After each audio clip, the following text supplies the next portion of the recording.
is False Start, a college football podcast for everyone and everyone else. I'm your host, John Buhler, lead writer, fanside.com. I'm joined today by a man who didn't die precisely one day after meeting me, who does a better job of explaining to his two dogs what the Easter Bunny is all about than I do the dogs I dog sit. Cody Williams, content director, fanside.com. He has risen or he's still here. How are you? I tell the dogs that the Easter Bunny comes in at night on Christmas and steals their teeth because I think that's how that works, right? Something like that. I'm doing good, man. It's been a long couple weeks. Feeling a little under the weather for it, but we're here for the people, so I'm here for the people. And we are definitely here for the people. Yeah, this is my last week of work before I go on some well-deserved PTO back to Correct. Phoenix twice in a month. Hey, Yeah, Phoenix is a lovely place, and it's not 130 degrees yet, so yeah, even no, more lovely. it's like 81, so it'll be great for a guy who only wears jeans and refuses to put his hair in a bun. Hey, look, it's 81, which is what I was expecting when we were going to be there. The one day I was there, it was decisively not 81 degrees, which is what No, I had sir. packed for a week and a half prior. It'd be like that. But yeah, this is the Monday episode. Just a little bit of news upkeep. So we're going to be doing a mock draft today for the first three segments of the show. Then for Thursday's show, we're going to be coming to you semi-live with 3 yards and a cloud punt after the 2025 NFL Draft's first round. Hmm. Cody will then be flying solo like a cup on Monday, and then on Thursday I'll be tired as hell. It's going to be May, and we're going to do a jail in with some NSYNC. Dirt That's pop. right. That's right, man. It's gonna be electric stuff. I haven't flown solo like a cup for a while. You've been doing the heavy lifting there, so we'll see how that goes. And then your birthday is coming up, so we're going to celebrate that by doing some super bad. Of course, yes.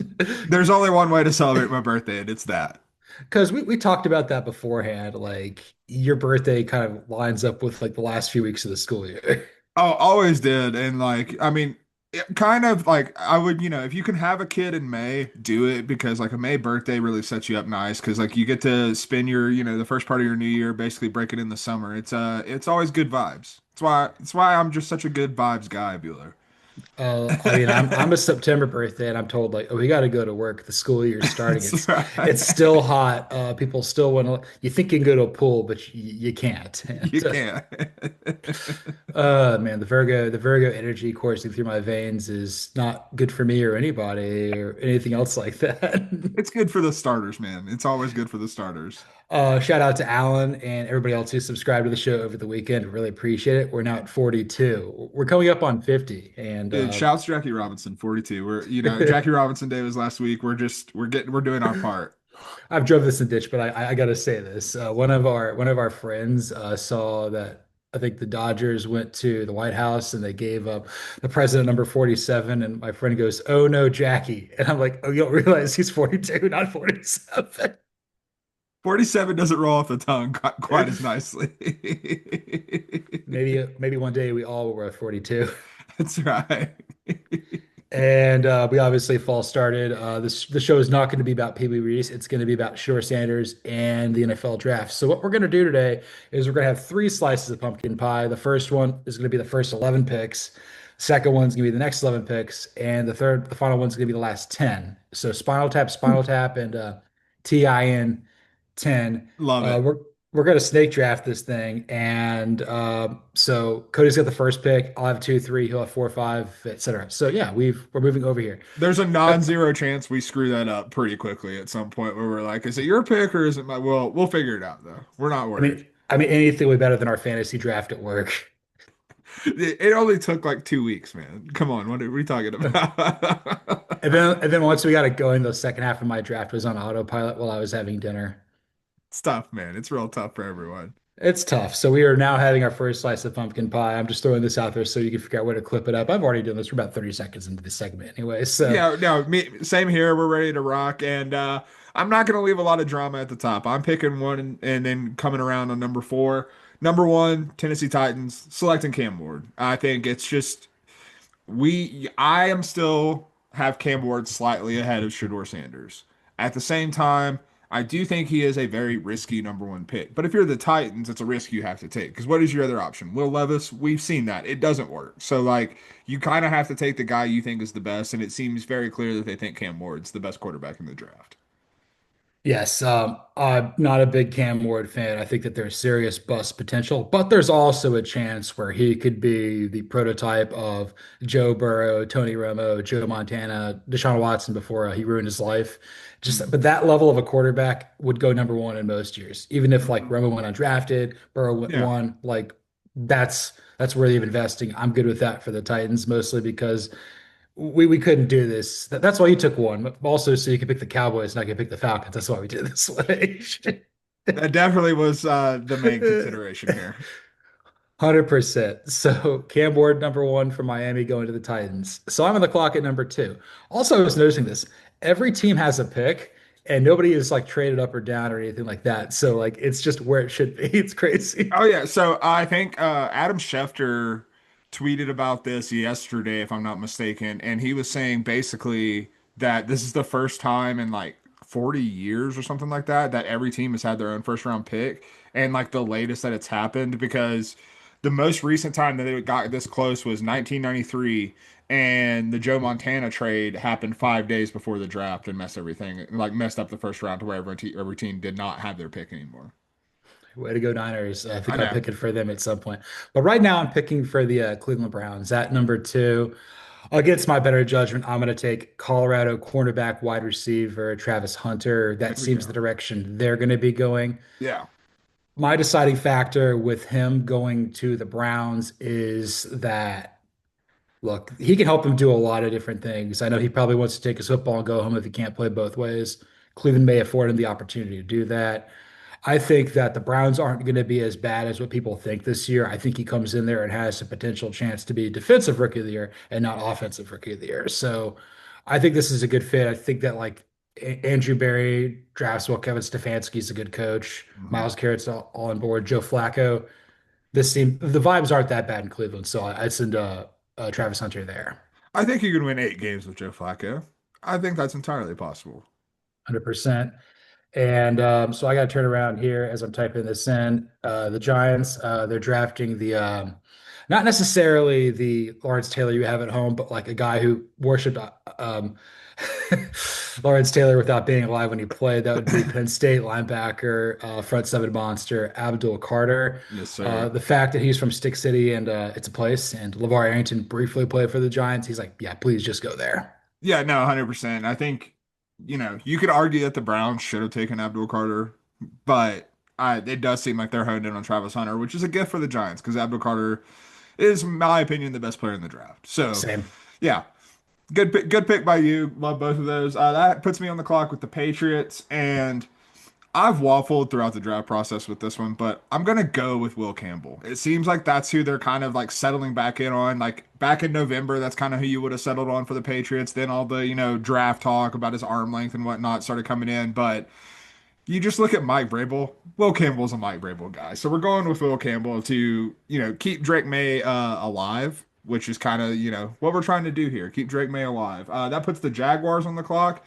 And another guy who's going to try to kill Drake May and every other quarterback, Mason Graham. I think it's pretty like if you're the Jaguars, you need someone who's a force multiplier on that defensive front. And I think that Trayvon Walker has turned into a nice player, not like necessarily number one overall pick. That's still questionable, but he has turned into a nice player. You got Josh Hines Allen on the other side. Like it's a decent group, but I think someone like Mason Graham really, ties the room together. Yeah, he's the rug. That's his That's nickname. right. Um, there's a more than zero chance that like his uncle is Jeff Bridges. Of course, you can't rule it out at all. So yeah, I think Mason Graham to the Jags at five is the most obvious pick. I think it's like Cam Ward at this point. Like you can't put anybody else there. I was interested to see that you went with Will Campbell over Armand Membu at Mhm. out of Mizzou at tackle, but it seems like that's the direction the Patriots are going to go in. They've kind of convinced the board that that's what they would do. Again, it's all about protecting the most important asset, and your guy Drake May. So Mhm. I'm on board with that, and yeah, I think that those are two excellent picks. Don't really have much complaints there about either. Yeah, no, it's at the top five is pretty easy. Six is where things could get interesting though, Yeah. Bueller. There's two people I think they could take. I think you know who I'm leaning at, and at the end of the day, their head coach was brought in to win. Now he's defensive minded. The Las Vegas Raiders are going to take Boise State running back Ashton Jeanty. Yeah, they are. You know what defensive coaches love? Running the ball. And Hmm. like Ashton Jeanty, he's pretty good. I don't know if you saw one of our cousins, brothers, sisters in Minute Media. I don't know what you'd call them, but Ashton Jeanty wrote a letter to NFL GMs on the Players Tribune Right. and signed it off just the hardest way I've ever heard anyone like say anything. He's like, this is tackle football. You should take the guy that they can't tackle. Like, my God, give me that guy on my team 10 times out of 10 times.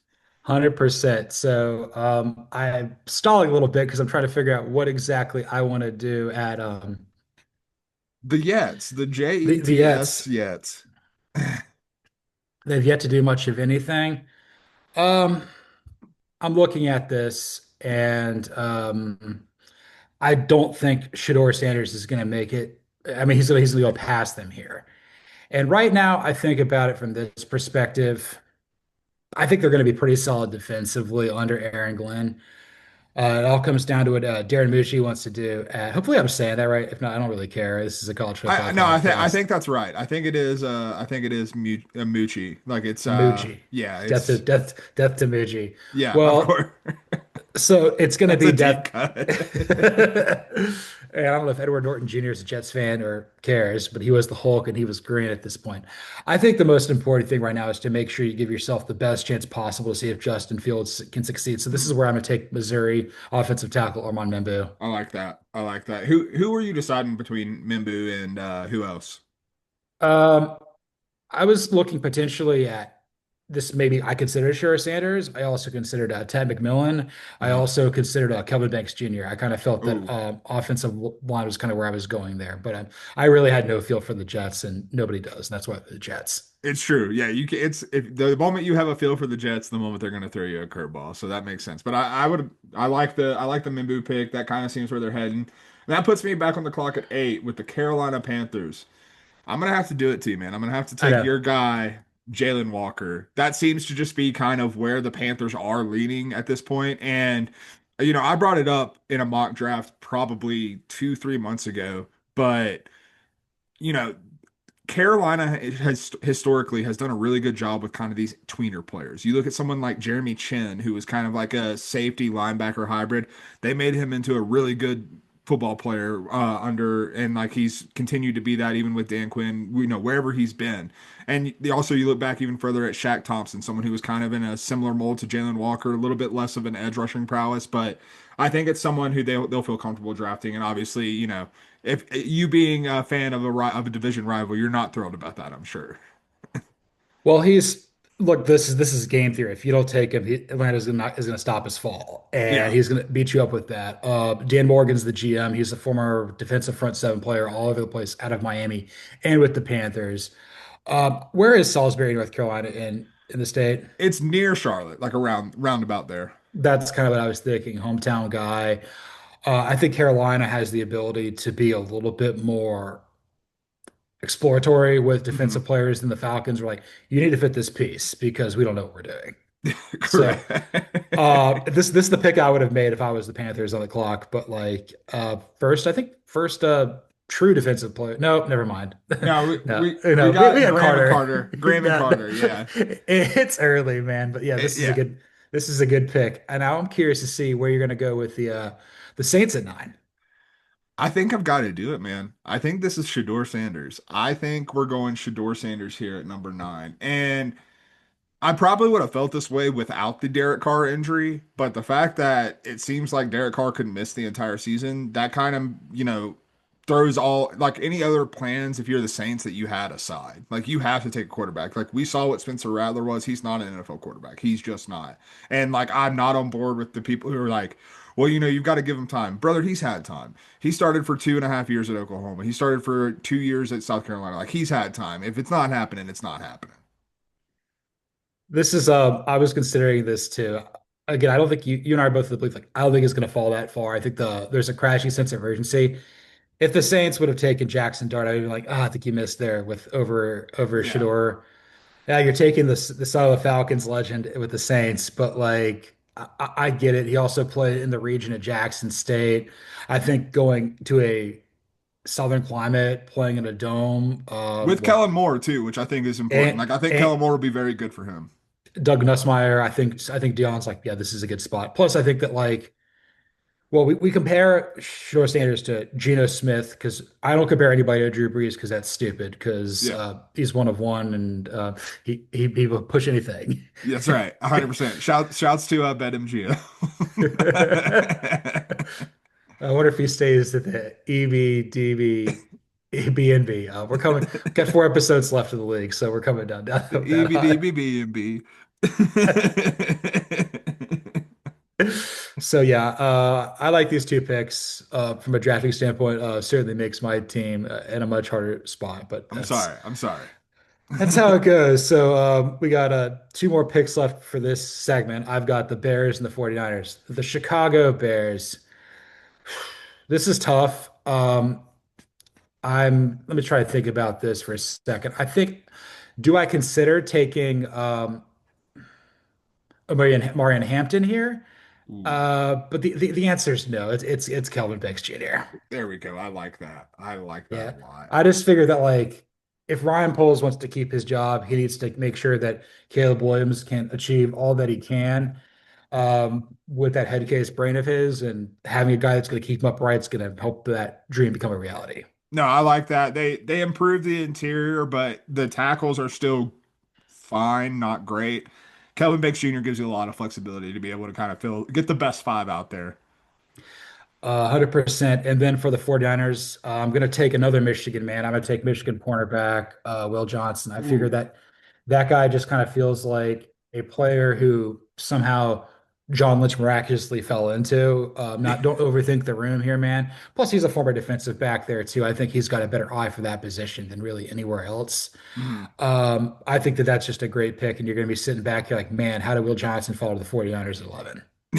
We probably are for sure, especially he's the prototypical guy who had a great college career, maybe was better in 2023 than he was 2024, and then got hurt, couldn't test this offseason really. And so I do believe he has like a private workout scheduled, like a private pro day essentially scheduled for this week leading up to the draft, but like he slipped through the cracks and that's a damn good football player, man. So 100%. So we're finishing up this segment. I think what we'll do this on the fly. We'll recap who we've picked, yeah. and I think we'll come to a consensus like what's the best pick and what's the riskiest, most difficult pick. Train's going by. We're hopping on that train. Shouts to Casey Jones, shouts to Grateful Dead. So at one, we have the Tennessee Titans selecting Cam Ward. At two, you selected Travis Hunter for the Browns. At three, you selected Abdul Carter for the New York Giants. Four, I selected the Will Campbell for the Patriots out of LSU. Five, the Jaguars take Mason Graham out of Michigan. Back to you, the Raiders take Ashton Jeanty, running back, Boise State. Then the Jets, they actually do a smart thing and take Armand Mimbu out of Missouri. At eight, the Panthers take Jalen Walker. At nine, Shedeur Sanders goes to the New Orleans Saints. At 10, the Chicago Bears take Kelvin Banks Jr. And then at 11, Will Johnson, cornerback out of Michigan, to the 49ers. I think we've done a pretty good job here. Yeah. Where are you leaning as like the best pick of these first 11 picks? I'm loving Abdul Carter for the Giants, man. Like I Yeah. think, like I'm looking at that, and I'm looking at the fact that they have someone like Kayvon Thibodeau. I'm looking at the fact that they have someone like Dexter Lawrence in the middle, and like that defense could be like a problem pretty quickly if you add Abdul Carter to that mix. I like that one a lot. I think Jalen Walker to the Panthers is good because it makes the three other teams in the division. I feel like that's the most impactful one, in my Yeah, that's a opinion. good one too. And which one do you think is like this may come back to haunt Team X in a year or so? Look, man, I love Travis Hunter. I'm higher on Travis Hunter than you, but the fact that he's going to the Cleveland Browns scares the absolute bejesus out of me. Because if there's one franchise that can absolutely mess up Travis Hunter, it's the Cleveland Browns. I would agree there. I also think there's a lot of risk reward with Ashton Jeanty going to the Raiders as well. We like the player. I kind of wonder about the fit, the direction of the Raiders at this point. Like, well, Pete Carroll drafted another guy out of the Mountain West, a running back in the first round, Rashad Penny. That did not work out. It did not. It worked out quite poorly. Huh. It helps if you can stay on the field.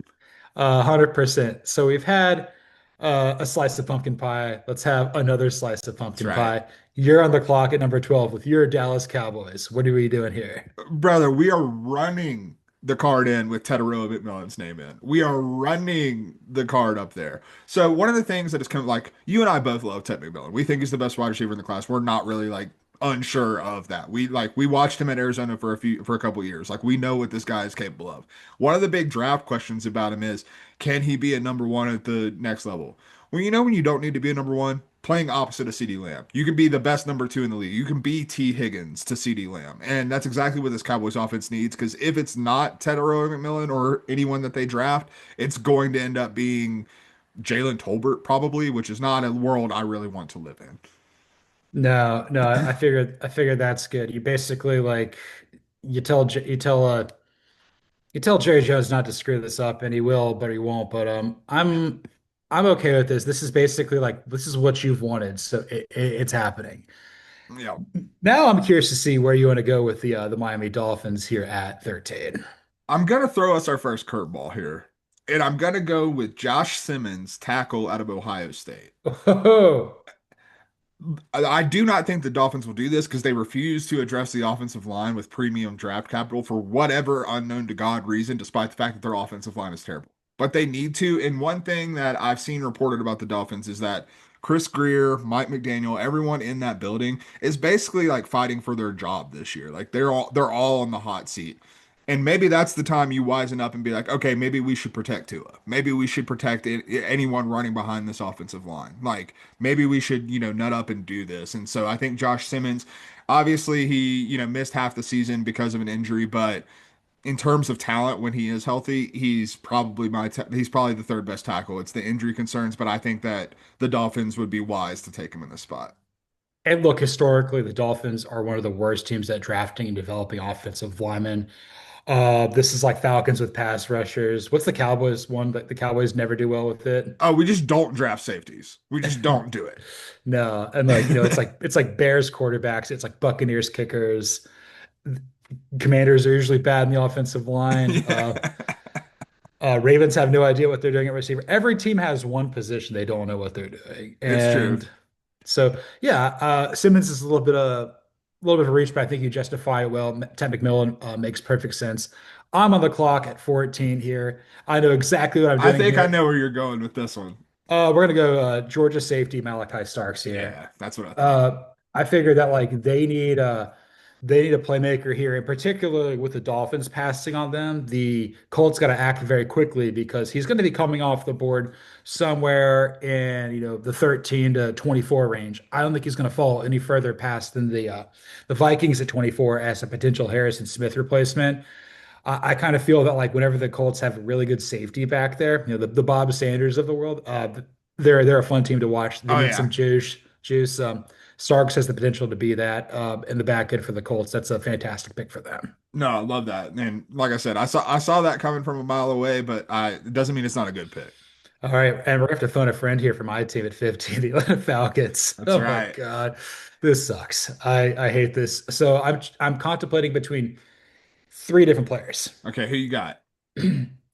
We have well, I think the leader of the clubhouse right now is Marshall edge rusher Mike Green. Hmm. You have the upside potential there with Texas A&M edge rusher Shamar Stewart, and you have my dog Mike Hill Williams. Mm. And I'm leaning Mike Hill really badly, mostly because I haven't seen the production out of well, Williams hasn't really had the production either. And Green, I think Green might have some off-field issues. Yeah, he does. He does. He has done a good job handling them, I will say, but he does have some off-field issues. I'm I'm leaning Mike Hill Williams just because I Let's do figured it. that like I just figured like he fits kind of more what you're trying to do. Someone's gonna be like, oh, Nick Scourton. I'll probably pull all my hair out on Thursday night, but we're gonna go Georgia edge rusher out Mike Hill Williams at I, 15. I I love it, man. For me, it would have been between the exact three that you were mentioning. I probably would have leaned to Mike Green just because I'm the captain of the ship of not caring about off the field problems. Not always the best route to go, to be very clear. So I think Michael is a little bit safer in that regard, and the upside with Michael is as high, if not higher, than it is with Mike Green. So I think it's totally justifiable for the Falcons there. You're probably going to take Mike Green here pretty soon. I might, it might be coming up here in just a second. So I'm on the clock at 16 with the Panthers, and I'm sitting here looking at the board. And I can't look away from Jade Barron. So I'm going to go with Jade Barron. I think the Cardinals need to have a very defensive heavy draft. You could argue that edge rusher, but they did commit a pretty nice contract to Baron Browning in free agency. The secondary is still lacking quite a bit. I think Jade Barron is very versatile. He's good in zone, good in man. Whatever you want to do, whatever Jonathan Gannon, however he wants to deploy him, I think you can. And so I think Jade Barron's a really smart pick for what the Cardinals need. 100%. He was a guy that's kind of going to be coming off the board this range, possibly as early as the Dolphins, maybe the Colts. They're all kind of like the same sort of player there. Yeah. Like I'm in favor of that pick there. Plus, like I think Arizona might win the division next year. I think they're really trending up. I'm really high on the Cardinals. The thing that scares me is Kyler because you never know Yeah. what you're gonna get with Kyler. But man, I like the team. Like I like the roster. I like what they have in store. Speaking of rosters, I don't care for that'd be the Cincinnati Bengals on the clock at number 17. That's where Mike Green's going because Trey Hendrickson still doesn't have a new contract. Even if he did, they don't have anyone that is worthwhile opposite him at edge rusher. So you need some help there. I'm to the point now where I'm wondering if this Trey Hendrickson deal is going to get done or if, he might be a candidate to be traded on draft night. Like that could be something that we see, but I do think regardless that the Bengals are probably looking edge here, especially after obviously locking up T. Higgins and Jamar Chase, like wide receivers off the board. That would kind of be the other position I would have been looking at in this range, but I think that's the move for them.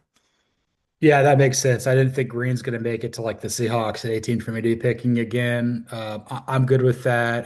Bengals, they don't one team that doesn't care about character at all. No, not even a little bit, brother. And we've talked about this before. Like the Falcons and Bengals drafts are going to be eerily similar. Offense is really good. Defense has some holes bringing it in. Bengals have a higher ceiling because we know what we have in Burrow. Like Bengals are a dark horse Super Bowl candidate. The Falcons, they can maybe win a playoff game. 100%.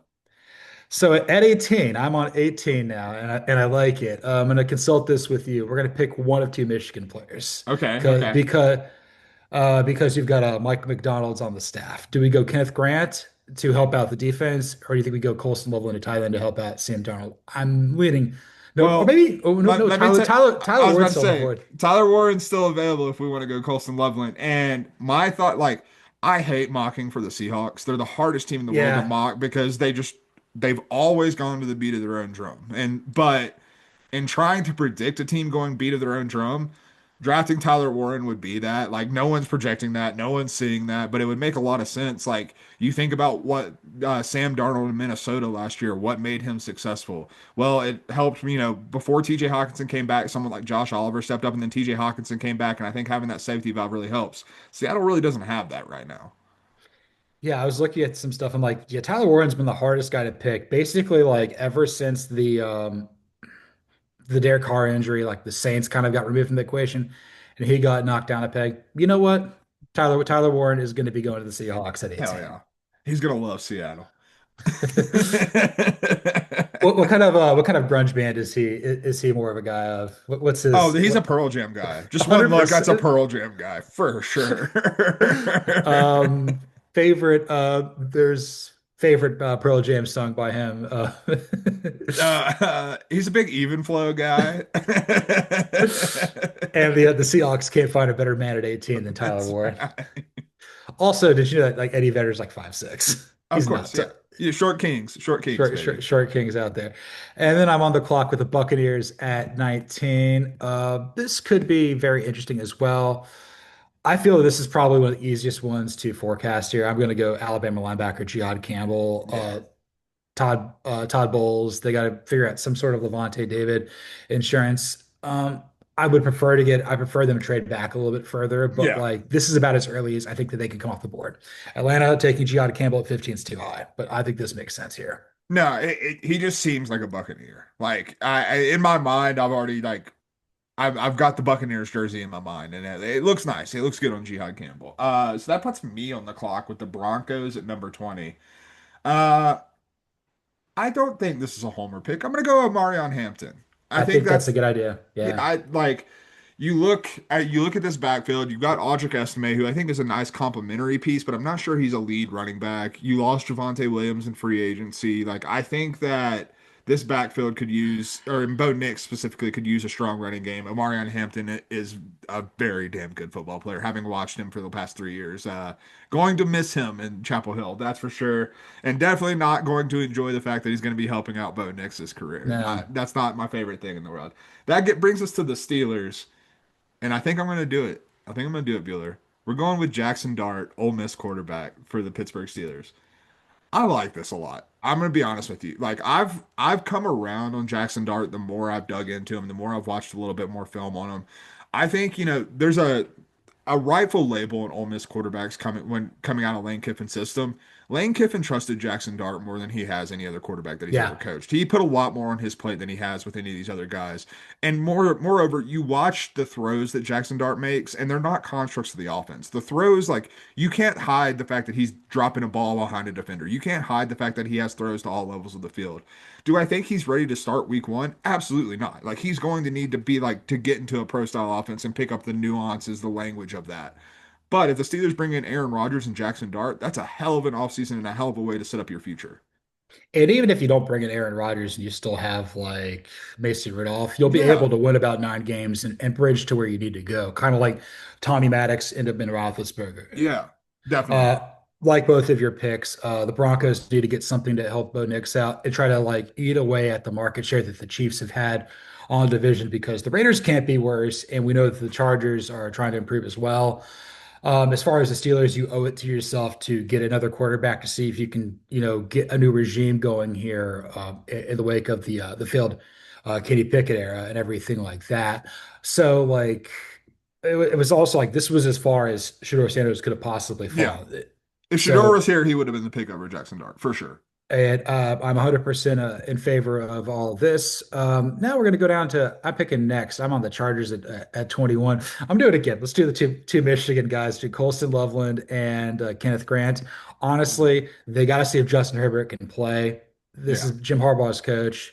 Uh, I don't know if Justin Herbert does. He just doesn't do it. I think he just has no dog in him. But Colston Loveland might have some dog in him, and that's why he's going 21. There we go. Uh, yeah, Michigan tight end. Colston. I'd much rather have Colson Baker, to be honest with you, but the Machine Gun Kelly is playing for the Chargers. Yeah, it's tough. We hate to see that, but no, I like Colston Loveland there. They need someone who can catch a football besides Ladd McConkey. Okay, so we've made it through this 11 of teams. Also, Colson Baker, we've seen what he does in Los Angeles playing Tommy Lee. Yeah, we have indeed. We have indeed. All right, so I'm going to recap picks 12 through 22. Cody was on the clock initially. He took Arizona wide receiver Tetairoa McMillan to his Dallas Cowboys. At 13, he surprised us a little bit, taking Ohio State offensive tackle Josh Simmons for the Miami Dolphins at 13. At 14, for the Indianapolis Colts, I took Georgia safety Malachi Starks. Followed that up with my Atlanta Falcons, taking Georgia edge rusher Mykel Williams. Cody was back on the clock at 16, took the Arizona Cardinals. He took Texas cornerback Jahdae Barron. And then for the Bengals at 17, he took Marshall edge rusher Mike Green. I'm back on the clock at 18 for the Seattle Seahawks. Took Penn State tight end Tyler Warren. Almost messed that pick up. At 19, didn't have to think. Took Alabama linebacker Jihad Campbell to the Buccaneers. At 20, Cody took his boy Omarion Hampton and put him on a team he doesn't like or care for, the Denver Broncos at 20. Did the right thing at 21, taking Ole Miss Rebels quarterback Jackson Dart for the Pittsburgh Steelers. And then at 22, I took for the Los Angeles Chargers. I took Michigan tight end Colston Loveland. Okay, so what's the best pick here that either of us made, and which ones might come back to haunt us? I just want to pat myself on the back for the Omarion Hampton pick because it's not something I want to do, but we're trying to do right by the people, by the starters, and that's the right pick for the Denver Broncos. I'm gonna be honest. I know we waffled about it a little bit, but I actually really like Tyler Warren to the Seahawks. Like I'm actually Yeah, super in on that and think like that's That's going to be pretty hard for the Seahawks to miss. Like you have good infrastructure. You brought in Darnold. You haven't like you have Jackson Smith and Jigba and Cooper Kupp out there. Adding Tyler Warren to that mix, that puts Sam Darnold in a really nice spot. Yeah, Tyler Warren is my favorite pick of this draft thus far. I think of the ones that you did. I think I would agree. Omarion Hampton is a great pick as well. The two that I think that like could come back to haunt us is potentially Josh Simmons to the Dolphins and Michael Williams to the Falcons, just because Yeah. I think there's also like that 13 to 14 range. If you want to throw your Cowboys in there, 12 to 15, like there's a lot of Oh yeah. like we don't know how good Ted McMillan's going to be for the Cowboys. We don't know how Mike Hill is going to do for the Falcons. That's why we're picking where we're picking. Yeah. 100%. Yeah. There's a lot of volatility. Honestly, I would go all the way to the Bengals, like 12 to 17. Like I think there's a Yeah. lot of volatility in there. Like the Colts, I'll look at Malachi Starks and like that pick and like I love Malachi Starks as a player, but I think there's also a chance we look back at this and we're like the Colts aren't any better. The Colts aren't any like they didn't improve that much because how like I think Malachi Starks is going to be a good player for the Colts or whoever he plays for, but how much does a safety really improve your team? Well, I mean, Lou Renault's like, I got Jesse Bates the third again, and It's true. that's the comp. That's what they hope he can be, and that's a future Hall of Fame level That, player there. that's big shoes to fill. Yeah. And then we're gonna have yet another slice of pumpkin pie for the final 10 That's picks right, of the baby. draft. I'm back on the clock, and I am picking for the Green Bay Packers. Oh man, uh, I don't care. But for this, I think this is where Kenneth Grant comes off the board. I think Ooh. that they need like help in the trenches. They got to get something. I don't know. The Packers, for whatever reason, I just kind of feel like they're like the Blue Jays in baseball, where like I feel Mhm. like they've kind of hit like a ceiling, and maybe if they gotta elevate just a little bit more to see what they can do. It's too early to like rebuild, but at the same time, you're like, is this core going to be good enough to get past like the best teams the NFC and AFC have to offer? So I think maybe getting a little bit better in the trenches could help in a long way. Maybe become what the 49ers have been in recent years. So I think Kenneth Grant to the Packers, I don't know. Just keep throwing money at the problem and see if it fix it. I'm a fan of it. I'm a big fan of Kenneth Grant. I think it makes a lot of sense for them. A little chuffed over here that I had Kenneth Grant lined up for the Yeah. Minnesota Vikings at number 24, so that hurts That, just a little bit. that's why I took it because I knew that yeah. So we're gonna pivot and go to a guy who I think might actually be a better player than Kenneth Grant. He at least has a little more talent, I think. Plays the same position. We're going with Walter Nolan, defensive lineman out of Ole Miss. And Walter Nolan is a freak, man. And the big thing is Kenneth Grant's put it together for an entire college career. Walter Nolan really only put it together for one season. But man, he was pretty damn good last year. And we saw Ole Miss really level up, and I think the defensive front deserves more credit for that than they probably get. And so I'm a big fan of Walter Nolan. And I think if you're the Vikings, you brought in a lot of veterans on the defensive side of the ball this offseason. Bring in a young guy like Walter Nolan, I think, to kind of set up your future there alongside J.J. McCarthy on the opposite side of the ball makes a lot of sense. Now we're going to the Houston Texans. This has got to be offensive line, in my opinion. Like, just absolutely has to be.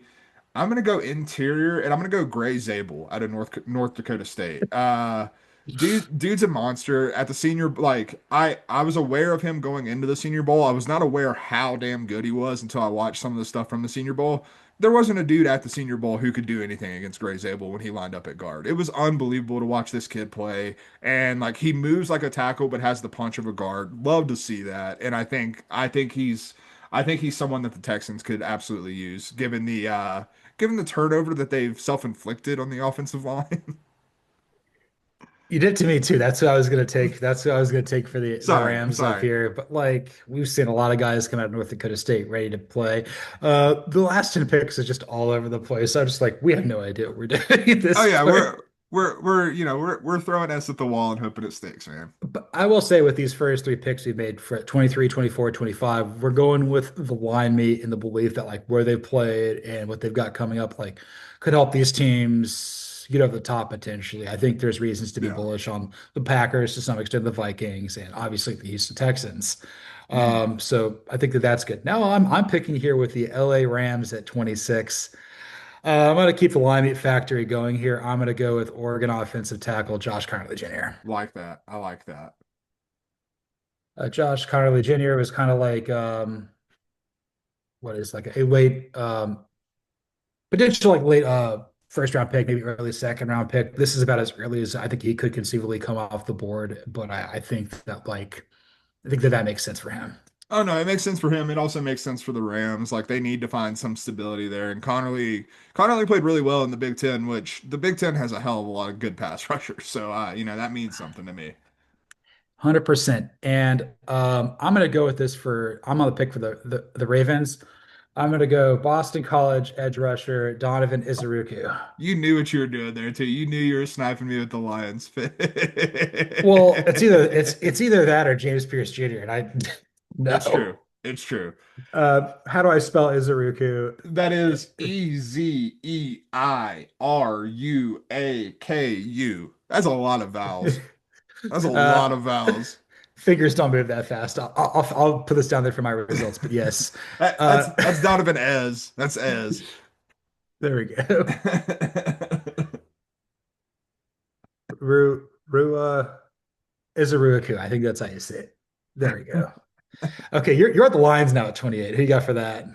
I'm gonna go Shamar Stewart. Go with the Dan Campbell Texas A&M connection. Love Obviously, it. a ton of upside there, and I think like if someone's going to get Shamar Stewart to realize his potential, I bet on Dan Campbell 9 times out of 10 to be that guy. So I'm gonna go with Shamar Stewart there. I really like him as a compliment to Aiden Hutchinson. NFC North, you better have your tackle situation set up, or you're gonna be in trouble when you play the Lions with those two coming off the edge. That brings us to the Washington Commanders. I'm gonna be honest. I There's a billion different directions we could go with this pick because they don't have any like glaring needs in my opinion, but they also like have a lot of like ancillary needs. So I'm gonna just take the who I think is the best player available and just kind of roll with it, see what happens. Put Jaden Daniels in a better situation. I'm going with Matthew Golden, wide receiver out of Texas. Yeah, I was wondering who's going to come off the board. Again, he is the same sort of group there with Tyler Warren. We're like, we know he's a first round player. We have no idea what team he's leaning towards. That's a great pick. And I think that helps take pressure off. With this pick, this might get the Washington Commanders to the Super Bowl. Yeah, I mean, like they traded for Debo Samuel. Look, I like Debo Samuel. He's done a lot of great things in this league. I thought he was a great player at one point in time. I don't think he's a great player anymore. I think he's fine to good, and like he's had the injuries have kind of robbed him of his athleticism a little bit, and so giving yourself a little insurance there when the wide receiver depth was a problem last year, I think that makes a lot of sense. 100%. So now I'm on the Buffalo Bills here, trying to figure this out. Also trying to figure out what the hell I'm gonna do with the Chiefs because that's kind of completely a wrench has been completely thrown into this Yeah. one. So Buffalo Bills, I'm gonna probably go with I'm gonna go with Tennessee edge rusher James Pierce Jr. here. Okay. I can get behind that. I just kind of feel that like yes, you brought in what Joey Bosa to replace Von Miller, who's not good anymore.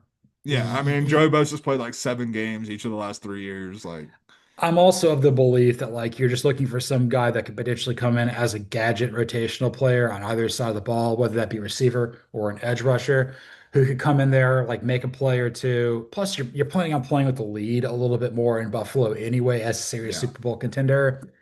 Sean McDermott's a defensive-minded head coach. I figured that this is plus with James Pierce Jr., he may be worth a fifth-year option, so this is a Yeah. good time to do that with. No, I like that. I like that a lot for the Bills. I think also like when you talk about using him as like a gadgety rotation player, like they've lacked that in a really big way over the past few years. Like they kind of tried to put Von Miller in that, but dude's 36 years old. Like that's not probably going to work out the way you thought it would. And like a few years ago, they drafted Greg Rousseau out of Miami in the second round, and like James Pierce Jr. is kind of like a souped up version of that, and like a lot more explosive. Right there with you. And now I got to make the hardest pick of the entire draft. I know. What the I hell? was trying to stall a little bit for you to give you a little bit more time to. What the hell are we gonna do with the Chiefs at 31? This is like they really need an offensive lineman. Um, they really need a tackle more than anything. Um, Honestly, if the board fell like this, the Chiefs are probably trading back. If I'm being real honest with you, that's that that's probably kind of what's happening. that's kind of my thing. I don't think Tyler Booker is the answer for them out of Alabama. Um, I don't know I don't even know where you would go at this point. The board is pretty much decided. across the board here. I can I'll tell t- you who I would be thinking about personally. who would you be leaning I'll towards? be looking at Nick Gordon Yeah, because like that's their what I edge was. rushers were a little yeah last year, and like you need to make sure that defensive front is still humming on that side of the ball.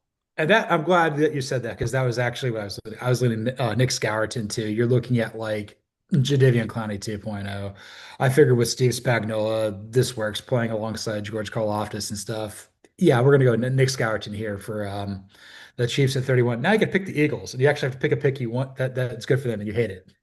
Yeah, never fun to do this because they're just gonna take whoever is going to just make my life a living hell for the next 4 years, 5 years, whatever. I'm gonna go with Luther Burden the third. He's the best player on the board available in my opinion, and they don't have like a dire need at wide receiver, but you look beyond Devonta Smith and AJ Brown, and there are at least some questions. There's some questions about what's the depth look like behind them. And Luther Burden the third, I think, immediately is going to be a great gadget player and someone that they can kind of deploy in that way. And it's the Eagles, man. They just take the best player available. Like I wish other teams would just like look at this and be like, oh, they took the guy who fell 5 spots. Oh, they took Luther Burden because he fell probably 7 spots lower than we thought he was going to. Like, that's just what the Eagles do. And it's obviously worked out pretty damn well. I think that's a good pick there as well. I would have. I don't know if I would have taken him. I might have gone. I might have gone Tyler Booker here potentially. I might have gone Derek Harmon. I also Mm. think Nick Emenworry or Maxwell Harrison would probably be coming off the board around this time. But you're the Eagles. You can do whatever you want. More importantly, you're getting Luther Burden, and the other 31 teams are not. So at the end of the day, I can justify that. Yeah, exactly. Okay, so I'm going to recap these final 10 picks. We'll pick our favorites and least favorites. And do you want to recap the entire draft? No, no, no, no, no. If you can just go to Okay, the end of each segment if you want to recap the entire draft. We're wonderful. not here for reading 32 picks straight up. No, and I'm going to read 10 more here. So at 23 for the Green Bay Packers, I took Michigan defensive end Kenneth Grant. At 24 for the Minnesota Vikings, Cody took Ole Miss Rebels defensive end Walter Nolan. At 25 for the Houston Texans, Cody took North Dakota offensive lineman Gray Zabel. At 26 for the LA Rams, I took Oregon offensive tackle Josh Carmley Jr. At 27 for the Baltimore Ravens, I took Boston College edge rusher Donovan Izurukua. Never going to say that correctly. Uh, Hey, we found one for you that I butcher at least a dozen names, so you had to have one. that and JTT are the two that just ruined me. Oh, that's JTT. We're not even trying Yeah. that one. Uh, Detroit Lions, you took Texas A&M edge rusher Shamar Stewart, the school man, and then 29 for the Washington Commanders, you took Texas wide receiver Matthew Golden. At 30 for the Buffalo Bills, I took Tennessee edge rusher James Pierce Jr. At 31 for the Kansas City Chiefs, I took Texas A&M edge Nick Scourton, and for 32 for the Philadelphia Eagles, you took Missouri wide receiver Luther Burden III.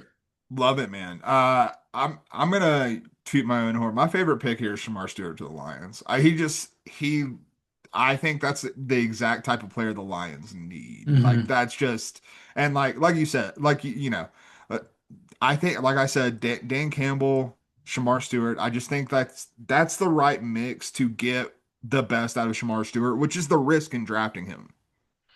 Yes, that was a big one. I like that. That's a really great fit for him and his talent. You've also got the A&M connection with Dan Campbell. I love that one. I'll toot my own horn here too. Donovan Ezeruaku. There you go. Hmm. I got it right. Yeah, there you Yes. go. There you go. That guy just feels like a Raven. Oh yeah, he absolutely does, and probably a damn good Raven if I'm being honest about it. And as far as where you think like this could end up biting some team in the ass, which of these final picks you're like, I don't know.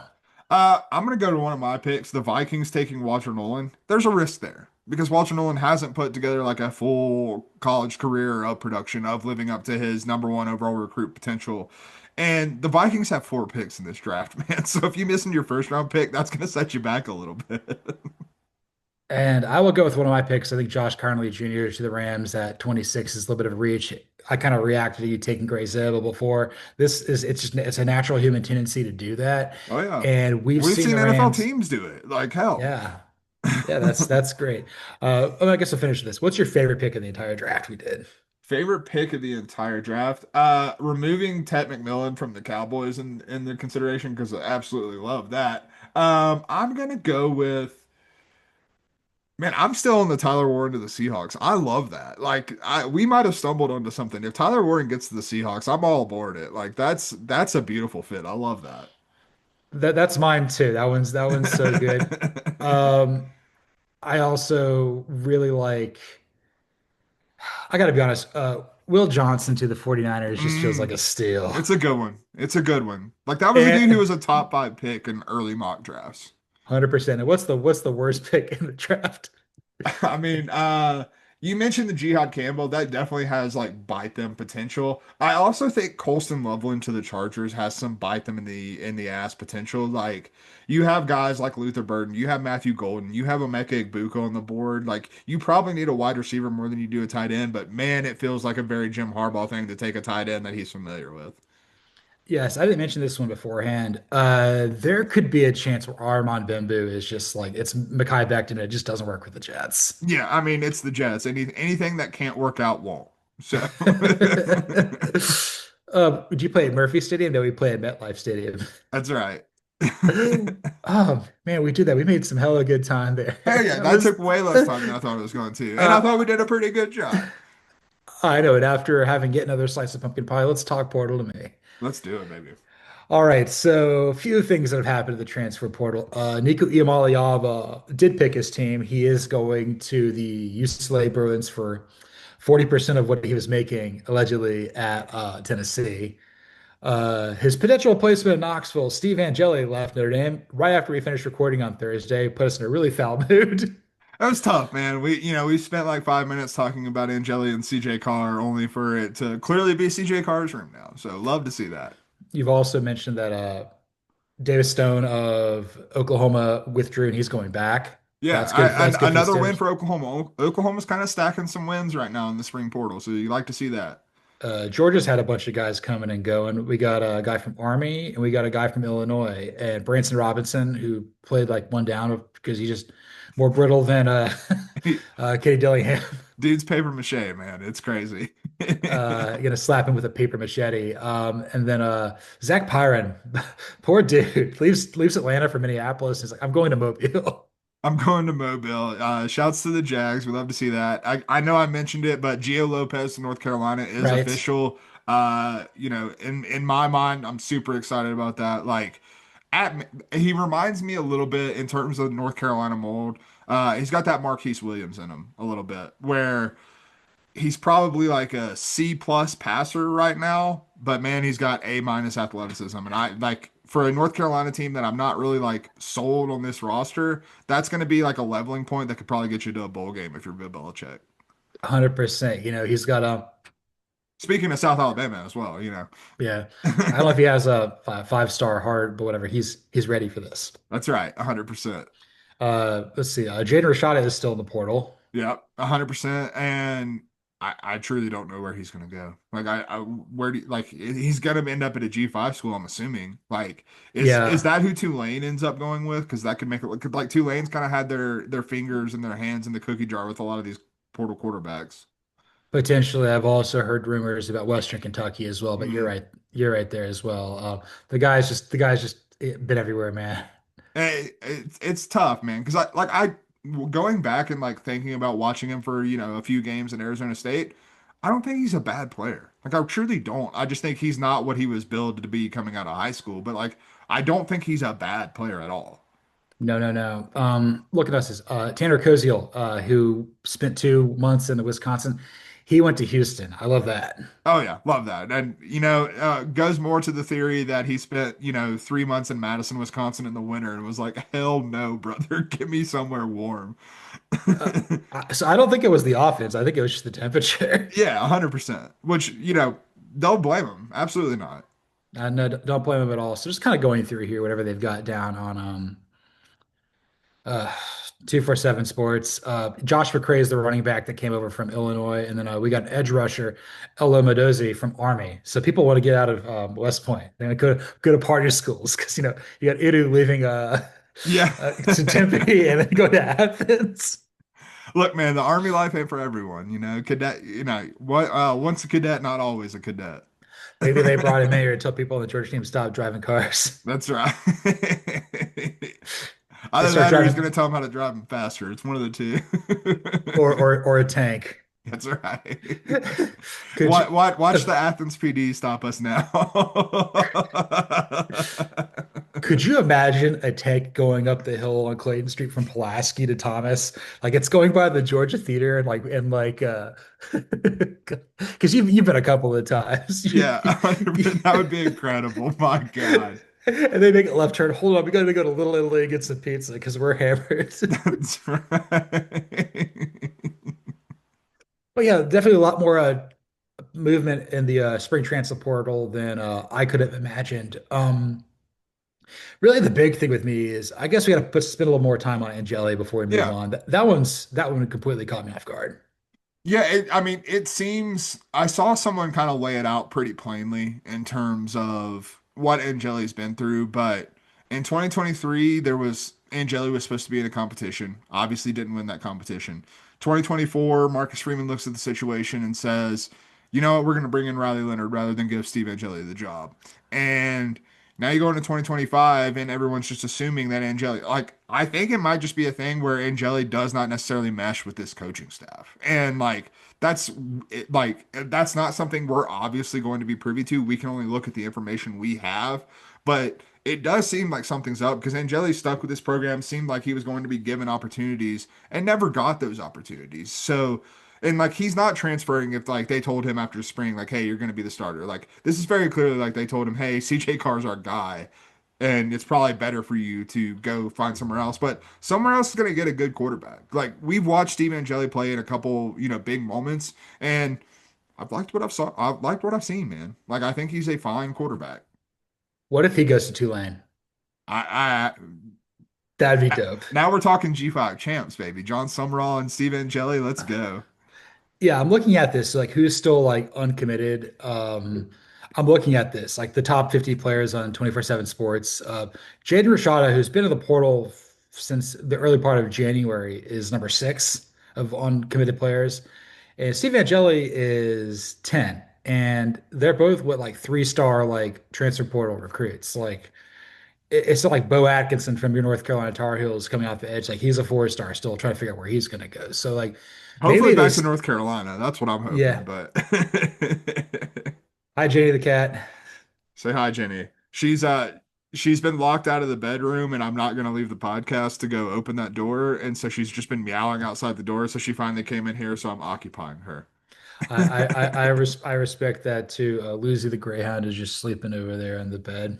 God, what a life, man. Being a dog would be great. Just eat, sleep, and run outside. What a great life. Our colleague Alicia D'Artolo Castillo says it best. Naps are wasted on dogs. It's true. It's very, very true. They live the best life here. But yeah, I think just we're gonna probably get some more clarity within the next week where like well we have to because the portal closes at the end of the month. Yeah. So we'll see what's we'll have some information. We don't know how much. I'll probably cover some of it when I'm solo like a cup and we'll see where it goes. Last little thing, I think you mentioned this before with Nico Iamaleava going to UCLA and that being official. What's the ceiling? What's the expectations there for the Bruins this year? Year two under Deshaun Foster. I think ceiling is probably like 8 wins, somewhere in that range. Like I don't think that ceiling is college football playoff contender. I don't think we're talking about that, but I do think we're talking about locking up a bowl game by like week 10. Like I think that's in the cards. And like we were both impressed with what we saw from Deshaun Foster. Like we were skeptical of that hire when it happened, and not because of Deshaun Foster, just because of the situation that Chip Kelly put UCLA in. And Deshaun Foster, answered the call in a very impressive way. That team fought. That team played way harder for him. They just didn't have the talent. The talent's improved a little bit. Obviously, you've improved at quarterback in terms of talent. We still don't know what Nico is, and I still do have some doubts about Nico as a player. But I do think you've raised the floor. Like I think the floor is probably 5 wins at this point, where I think the floor previously was probably about 2 to 3 wins, truly. I think this acquisition makes them like pretty much a certain bowl team. Like Yeah. I feel like they're probably going to be 7-5 or something like that. I look at them as being what Illinois, the ceiling is what Illinois was last year. I like that. That's a Because really good call. like Luke Altmaier was kind of not unheralded, but like it just didn't work out at Mississippi State or Ole Miss, wherever he was. I think Ole Miss. It doesn't matter. He was there. There's a cat. Bye, cat. Shoe Yeah, one's down. she wants down. She's done with this. You live at a zoo here with the elks, and It's true. It's true. What the New Mexico Zoo is just my backyard. 100%. But yeah, I think UCLA does improve. Wish Nico the best and everything like this. As far as Tennessee, this knocks them down considerably. I still think they're going to make a bowl game, but Oh yeah. like they're until I get some clarity at quarterback, they're not a playoff team at all. No, like I just think that like I'm high on the future of George McIntyre, but I'm going to be unless your name's Bryce Underwood, I'm going to be dubious of a freshman quarterback starting. And even he looked a little bit shaky in the Yeah, spring game too. that So the that shook my faith just a little bit in the spring game for sure. But Tennessee does have a very easy schedule. You're looking at games though, like okay, you're probably going to lose to Georgia now. You may lose to Florida. You hope Taylor Green doesn't get the best of you at Arkansas again. Like you're going to pull back a little bit, but the schedule's there to pick up some W's for sure. No, and I think the other thing that like makes me at least a little negatively biased towards Tennessee this year is, you looked at last year and the defense was obviously one of like the best that we've seen in the Josh Heupel era. That defense was last year, but you're losing a lot off of it from last year. And so I would suspect that the defense is still going to be good, but probably takes a step back from being like a top 20 team on that side of the ball in college football. And the hope would have been that Nico and the offense could elevate. Well, now you're kind of removing that from the equation. So now you probably have an offense that is similar, if not worse, and a defense that's slightly worse. So like that doesn't put you in a great spot if you're the Balls. No, it doesn't, and it doesn't put the Vols in a good spot. And speaking of not putting us in a good spot, Antonio Banderas, oh my God, yeah, this past weekend it was Easter. He didn't care. So He we he went. he had risen, that's for sure. He had risen. He might have died and been resurrected somewhere between Columbia, South Carolina, and Ann Arbor, Michigan. But we went to Bloomington, Indiana, Columbia, South Carolina, and Ann Arbor, Michigan. So he hung out with Smokey, and there was about like minutes there where Kurt Ciotti was like, "Okay, I'm digging this," but then he kept coughing and couldn't call plays because Antonio was just smoking heaters the whole time. Yeah, Antonio got removed for his excessive chain smoking. Um, but he did rip a long dart with Fernando Mendoza after practice, and I was like, Fernando, aren't you like getting ready for the season? And he goes, "This is how I get ready for the season," which just made me even more in on Fernando Mendoza. Yes, I think they may have made some mojitos there, and they don't have the Oh stuff yeah. to make it there in Indiana, but they tried the best, which is mostly just rum, Sierra Mist, and cough syrup. Yeah, it was mint flavored cough syrup, and that's what they were going for. Shouts to NyQuil, I'm gonna need some Dayquil and some NyQuil later today, that's for sure. Go sleepy night. That's what we That's all need. right, brother. But yeah, I think we were very impressed with what Indiana was. We were very impressed with Fernando. Antonio wanted to get a Fernando tattoo again. I mean, of course, he wanted to get the silhouette of ABBA behind Fernando with an Indiana helmet on the O at the very end. So we had to talk him out of that one. It's probably not the best idea for, us to use Antonio's body as a canvas. So you know how like ABBA has like the backwards facing B's and stuff Oh like in yeah, their logo. So the R and the N were touching backs. of course, of course. Uh, the fact that like Antonio could spell Fernando was impressive. It's like it's almost like spelling your own name, dude. And he said bulldog. Bulldog, and you know what? Fernando Mendoza, that's a bulldog right there. That's a bulldog there. Yeah, I'm kind of thinking Indiana might make the playoff again. Why not? I'm pulling Why for it. It'll not? be Let's fun. go. Why not? Look, even if we don't predict it, doesn't mean we're not rooting for it. We're big Coach Sig fans. We're big Indiana fans nowadays. 100%. And this is the worst part about Indiana, though. That we were so he did so well. He because Antonio like he learned so much from Jeff Brom. Like if you show improvement, we'll give you some grace and you can do more things. He was like he was on the road. He was like just a kid. He couldn't behave himself. He Yeah. ended up sprinting to the subway, and he got 2 foot logs. And we got in the car, and he was cranking some Sandstorm. He was like swinging the the sleeves of sandwiches out there. Uh, Turkey, mustard, mayonnaise was flying everywhere, and we had to get out because one of them hit Bob Knight in the face. Look, Bob Knight, he probably had it coming at that point. He's thrown chairs. He's Bob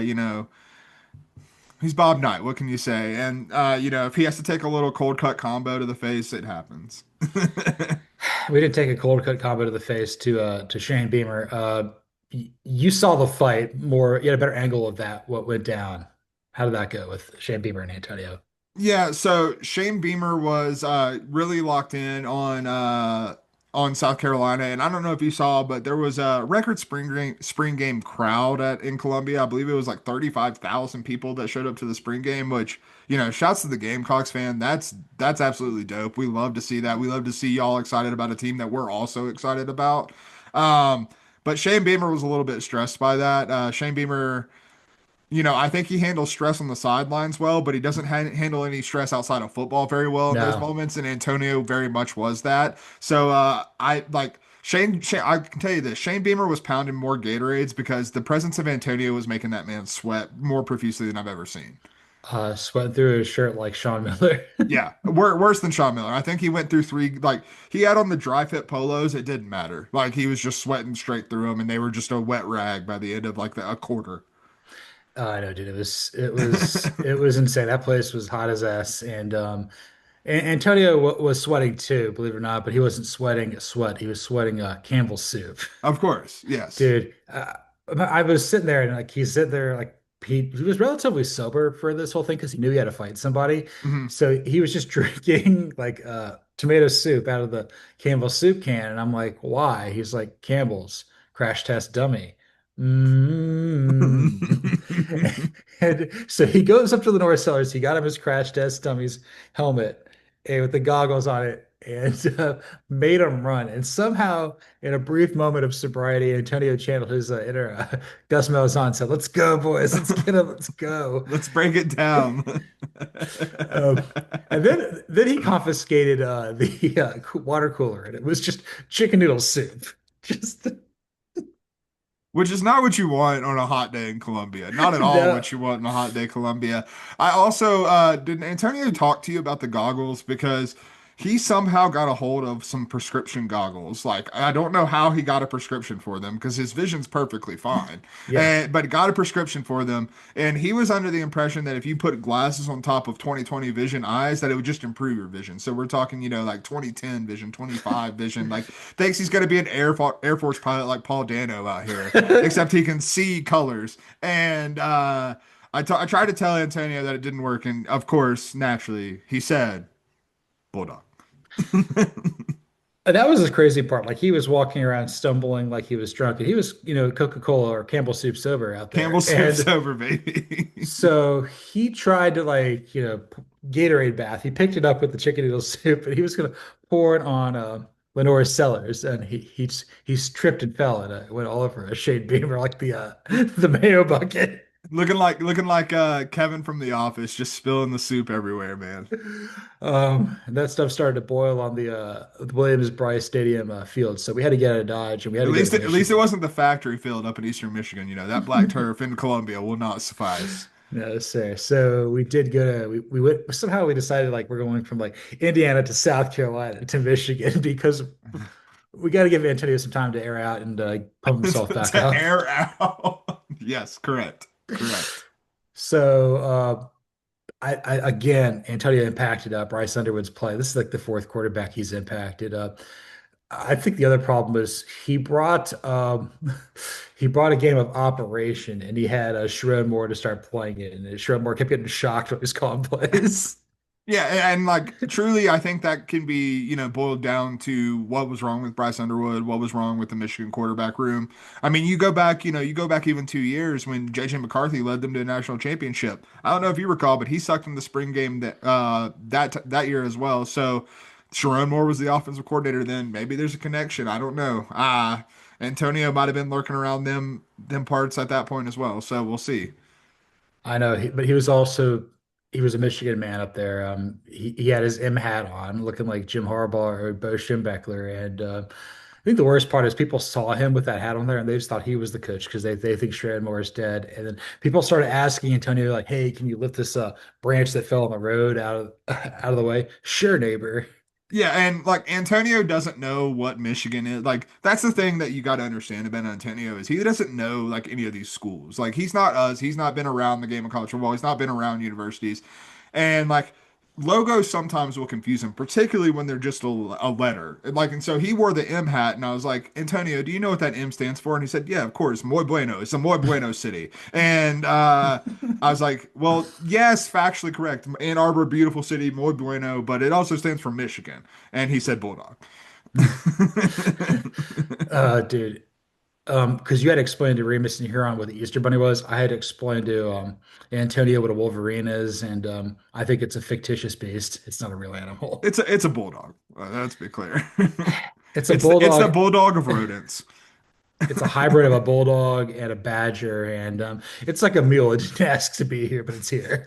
It's an abomination against God. Does it run on Diet Mountain Dew? I don't That's know. right. Die Mountain Dew and Monster. Every Wolverine is named Kyle.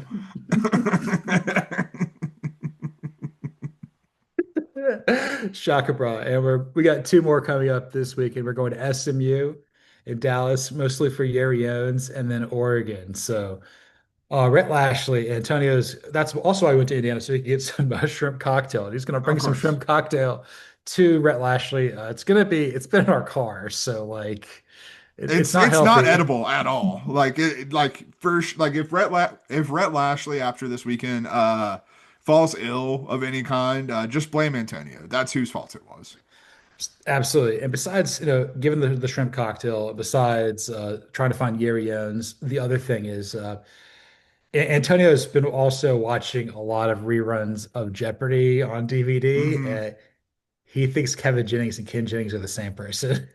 Look, man, I feel the same sometimes. Like whenever I say Kevin Jennings, I just think of Ken. And he was appalled. Like he just started asking Kevin Jennings trivia. And like Kevin Jennings is a smart guy. SMU's a great school. You've got to be pretty smart to get into SMU. And yeah, man, it Kevin Jennings not a trivia guy though, and so Antonio was quite disappointed that he failed his trivia questions. Like, what was my character's name in Once Upon a Time in Mexico? Like, didn't know. No, he just kept saying, "What is Bulldog?" and "What is okay, bye." Yeah, what is okay by? So we're gonna see how that goes. So he's been preparing for that, just getting ready for this, and we know it's gonna be a disaster at Dallas. We also know that Dan Lanning was not very kind to him when we went to Strife Aquatic. We're hoping to mend fences. Again, Dan Lanning invited us out there, which is good, but also at the same time, we know that Antonio just when he gets to the Pacific Northwest, that's when he usually leaves us. Yeah, he does leave us, and he's also told me that he has two plans in store for Oregon and Dan Lanning. Um, he has the make amends plan where he and Dan Lanning are gonna go hiking through the Oregon wilderness this summer. And then there's the revenge plan, at which point he's going to slip some sleeping pills to Dan Lanning and give him a tattoo of Antonio in his other rib cage. Is it say what's the Antonio told me it's gonna be him doing a Z like Sora. Oh yeah, 100%. Except it's gonna be a bulldog. uh, once a bulldog, always a bulldog, and Always, this is always a false. bulldog at heart, baby. Yeah, dude. The Oregon mess is gonna be absolutely ridiculous here. Yeah, Dan Lanning. Hopefully he doesn't have the same effect on Dante Moore that he's had on a lot of other young quarterbacks thus far. No, we'll just tell him that Dante Moore and Austin Nova said we're gonna get him confused because he doesn't know or doesn't care. That's right. So this is all we have no idea what's coming with Oregon, other than the fact that Antonio is going to be talking to Dan Lanning, and that's good, bad, or ugly. All three sometimes. And I wish we could have brought Antonio to Eugene when Lee Corso was there because he would have been Hmm. like the guest picker. We are going to put Lee Corso in the slot to finish the show. The longtime college football game day analyst, Lee Corso, who's turning 90 in August, is stepping down after week one. We don't know if he's going to be going to Columbus for Texas at Ohio State or potentially going back to alma mater for Alabama at Florida State. But yeah, this was big news that kind of came out in the latter part of the week, and LC is going to go out on top, and that's what this man deserves. 100%, man. Like LC is in the fabric of college football. Like he truly is. Like for anyone, I would say 10 years older than us, like anyone who's in their like 40s at this point right now as a college football fan, like you grew up and you became a fan of the sport in part because of Lee Corso. Like there's no doubt about it. Like he made college football Saturdays, like he set the tone like no one else could. Like he got you excited for it. And like even as like we started to see the decline in his health, even as we saw him start to miss weeks so he could stay healthy and just didn't have it that week, he still brought the energy every time he came, man. And like, dude is a consummate professional. You listen to anyone, like any one of generations of people who have worked with him. You talk about David Pollock. You talk about, Reese Davis, who's obviously worked with him for a long time. You talk about Desmond Howard, who's obviously worked with him for a long time. But even someone like Pat McAfee, who just joined College GameDay in recent years, like everyone just like loves Lee Corso. And that's not even to mention Kirk Herbstreit, who might be his best friend in the world. Mhm. But like these, like, that's Lee Corso is just tied to college football in a way that's like almost impossible to do, but he's done it for decades at this point. The only other guy that's like Lee Corso is like the predecessor to him, which was Bino Cook back in the day. Yeah. And obviously, we're too young to really know and appreciate what Bino did in like the 60s, 70s, and 80s and stuff like that. But like growing up with College Game Day, we would turn on ESPN, we would see Lee Corso, we would see Herb Street, Chris Fowler when he was doing that. It's just like he's been in our lives for our entire life, pretty much. Yeah. And the fact that like he wasn't even that really good of a coach. He was just it just shows that Right. like, you know, he played with quarterback at safety at Florida State, ringed with Burt Reynolds, with Mhm. first generation. His parents were Italian immigrants and everything like that come over, live the American dream. I also think about like Lee Corso, besides the fact that he's like everyone's favorite uncle or grandpa or great uncle or whatever it is. Yeah. He probably did the best job of making college football for everybody. Probably one of the most inclusive people out there. Like he's like, we're here, we're having fun, and that's what you want. Like he doesn't have the record to get in the College Football Hall of Fame, but I wrote like, have him go to the game in Atlanta versus Tennessee Syracuse, and then just put him in there, as a contributor to the game. Because I mean, if you could put Chuck Taylor into the Basketball Hall of Fame for making shoes, you need to put Lee Corus in the College Football Hall of Fame for what he meant for the sport. Yeah, I mean, like you don't even have to put him in as a coach. Put him in as a college game day analyst. Like just do that. Like it makes perfect sense. I do have like a couple questions for you that I'm interested in. First of all, you mentioned the two games that are probably in line. Which would you prefer to see him go out on? The marquee matchup with Texas and Ohio State, or the Alabama Florida State game going home to alma mater in Tallahassee? I think as much as I would like for him to go to Tallahassee, that'd be easier for him to travel to. I think you got to go to the best game because this is college effing game day. This is Yeah, number one, and big noon kickoff can kiss your ass. But also, even more so, I think they're going to want to be in and around and see him. Like, yeah, I think the fact that like this is the first place he did his headgear pick with British Buckeye. I think that like this is Kirk Herbstreit's like alma mater and everything like that. You get AJ Hawk on the program, I'm sure too. yeah. Um, I just kind of feel that like because LC is not going to be doing this for a playoff game, get him the next best closest thing. There have been options like, okay, maybe he could have gone to like Louisville or Indiana, but they're not playing anybody of significance here.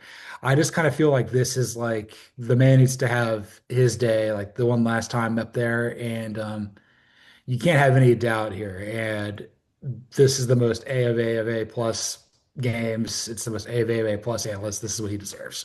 I agree with that, and I also look at it from the perspective of I think that's what Lee Corso would probably want to do as well as go to the best college football game. Like Yeah. that, like I think when you talk about Lee Corso, the thing that really shines through for me is like The dude loves this sport so damn much, man. Like you don't sit on a like in the freezing cold at, sometimes 6 in the morning like watching these games when you're in your 80s if you don't freaking love college football, man. And so like he's gonna want to go to the best game. And hell, man, Texas Ohio State has a chance to be like one of the games of the season, and it's in week 1. So like I think that's what he would want as well. And what I would also want is I don't really care what headgear he picks. What I want to see is Brutus Buckeye and Hookem wearing Lee Corso heads on there. Ah, that'd be sick. Yeah, let's absolutely get that done. Have him dot the I Oh my God. Yes, absolutely. while doing this. I mean, who knows? Honestly, if he wants to throw the flaming spear in the middle of the script Ohio, that's fine too. He's deserved it. Oh yeah, 100%. He can do whatever he wants at this point. Yeah, I know. But this is yeah, we had to give this guy justice. Maybe just kind of tie a bow on this before we wrap up. What's your favorite like Lee Corso memory just watching him grow up? Anything that really stands out that just like is just one of your all-time favorites? This is cliche, but it kind of speaks to something that you were talking about earlier, like kind of making college football for everyone. But like whenever he just dropped like a not so fast, and like particularly in the pick segment, and I particularly always loved it when he would do it to the guest picker. When he hits the guest picker with a not so fast, like to me, that always felt like something that leveled like the college football playing field for someone who wasn't like deep in it. You know what I mean? It was one of those things where like you've got guest pickers, and like outside of Timothy Chalamet, like these guys aren't necessarily like sitting down on a Saturday spending 12 hours watching college football. These are people who are like ancillarily watching the scores of a college football Saturday. And watching someone like Lee Corso who knows a little bit more about them, is a little bit more deep in this, just being like, not so fast, and like coming at him with that, like that's just always going to be in my head. And like it's also something that's going to stick around. Like that's in college football fans lexicon for the rest of time. Timothy Chalamet, he's got to play Stetson Bennett in the mailman. That's right. But backing up Bob Dylan, Willie Wonka with Stetson Bennett. Hey, biopics. He's a champion, and he's got to play a champion next. Knocking on heaven's door. That's right. But I'll say this, my favorite thing, I'm gonna drive in the ditch here to wrap this up. My absolute favorite thing that Lee Corso, I think this is back in like 2012 or something like that when Houston was getting really good. I think they're playing Southern Miss in like the Conference USA championship. He's trying to pick it and he goes, F it, just live and just picks the Houston. And everyone just like, oh my God, I think that's the first time he swore on TV. He just like, F it, we're doing this. I mean, God, what an absolute gem of a human being, man. Like even with his decline in recent years, like I'm gonna miss the hell out of Lee Corso. It's gonna be different, and I hope. I truly like one of the hopes I have. I hope that College Game Day changes post Lee Corso. Like if you try to recreate what Lee Corso did, you're going to fail with the current people that are on the show. And like that's not a negative on any of those. They're not just no one on that show is Lee Corso. No, they just got to be themselves, and we got to be ourselves. This was episode 169 of False Start. You can follow me, John Buhler, on Twitter or the X at Buhler118. You can follow Cody Williams at the Sizzle20. You can follow the show at CFB False Start. Like, rate, listen, subscribe, review on Apple, Spotify, YouTube, anywhere there's podcasts. Give us a 5-star review. 5. 5. Yeah, I've been glowing the whole show. Maybe because I'm saint-like, or maybe that's just how the lights coming in off this window. Either or, who could say? Who could say? Not so fast, my friend. And this is False Start.